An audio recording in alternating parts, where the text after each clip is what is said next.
the global market news update today. The S&P 500 closed down around 2.3% and the Dow Jones fell around 1.3%. The tech-heavy Nasdaq dropped around 3.6%, market its worst one-day loss since October 2022. Yen rises as carry traders unwind, risk sentiment takes a hit. Japan Nike drops around 3% as Asia Pacific market slides, tracking Wall Street sell-off.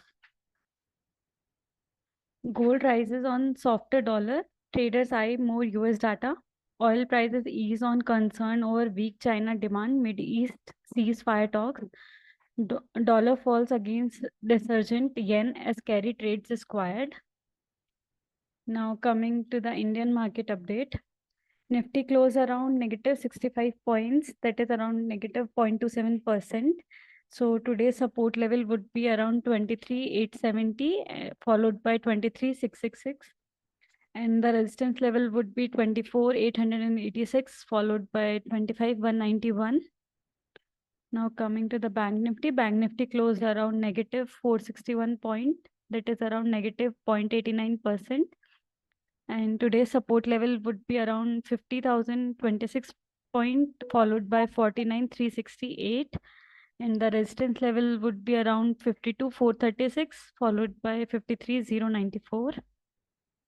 Now coming to the mid cap closed around positive 587 points, that is around 1%.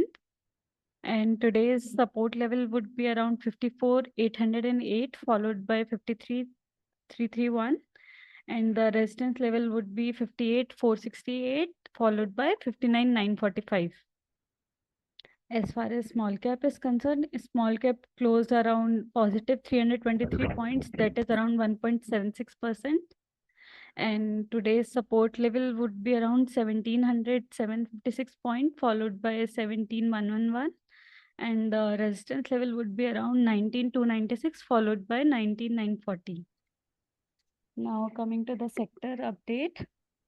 So the top performing sector continues to be IT, aviation, and telecom. And we see a good opportunity in shipbuilding, healthcare, construction, paper sector. And the top delivery sector for today is alcohol, diamond and jewelry, trading, agriculture. In all these sectors, we see a good delivery yesterday. Now coming to the basket performance. So we continue to hold the FMCG and the pharma stock basket with the expected return of around 10%.